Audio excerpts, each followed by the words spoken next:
Hi guys, welcome to Business Reviews vlog. Today we're going to talk about Bitcoin and Elon Musk. Why this is important for you and will it impact you in the future? Elon Musk, a couple of weeks back, said that he bought Bitcoin and said that he will be entertaining Bitcoin as a payment for Tesla cars. This is a very interesting move because I don't know the reason why they want to do this, but I think I have an idea. So I was thinking about money and how that influences their decision. Money functions in four ways. It's a unit of account, a store of value, a unit of exchange, and standard of deferred payment. And because of this, it's interesting how we have so many currencies and some currencies become stronger and weaker. And I was thinking, how really does Bitcoin or other cryptocurrencies impact how we exchange goods and services? This is a very complex product. It's not like a lollipop or a pizza that you just order over day or overnight.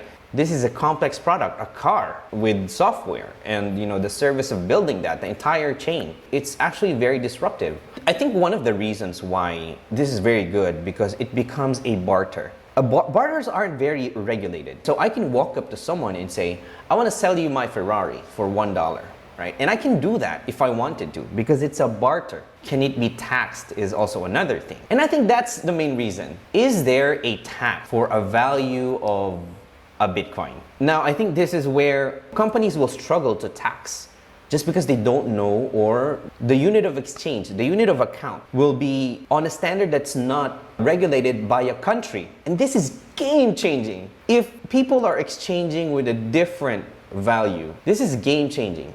Over the years, the power has shifted away from institutions. Institutions have been the foundations of industrialization. Companies have started, and I've been very keen on this. I remember being part of this initiative where we were teaching high school students on how to use SAP. Why did we do that? Because there was a lack of education system.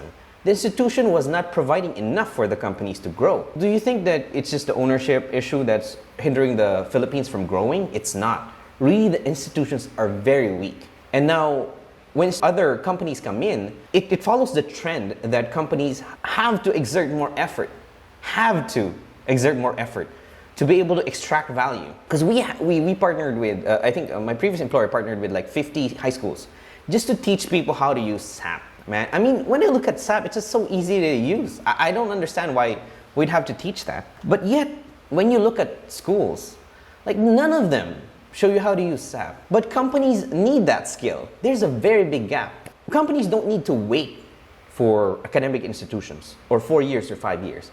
I can get somebody trained up to use SAP in 1 year very efficiently, including all of the knowledge, skill, attitude, aptitude on how to use SAP. If you give me 1 year with someone, I get do so much more than what these institutions can do. And by the time the institutions get their information, it's too late. Going back to cryptocurrency, will this impact you in the future? Definitely. To what degree, I don't know, but it will. Let's go back to coins before. There was no unit of exchange and then there became coins. Coins did not phase out, but there's some people who use it. They're not the majority now. Paper bills, legal tender. People started using them and then there became plastic. Plastic became popular. There has become plastic with chips. And in the future, will we be trading with cryptocurrencies?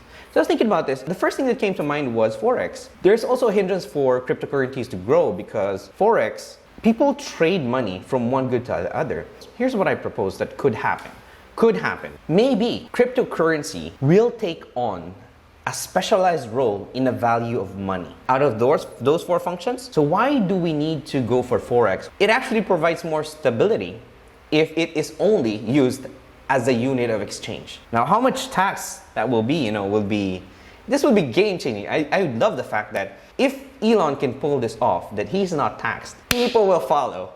People will fucking follow. And I think it's very likely because governments are very late to react to something like this. And that's so brilliant. It's so brilliant. How do you tax a transaction like that? It is a barter. I can walk up to someone and say, hey, do you want my flat tops? Give me 500. And if they agree, it's fine. Why would you need to tax that? And of course, the value changes and the currency is not within your system. That's amazing. So somebody tried to do this, right? Gaddafi, and he got killed, right? He wanted a different unit of exchange.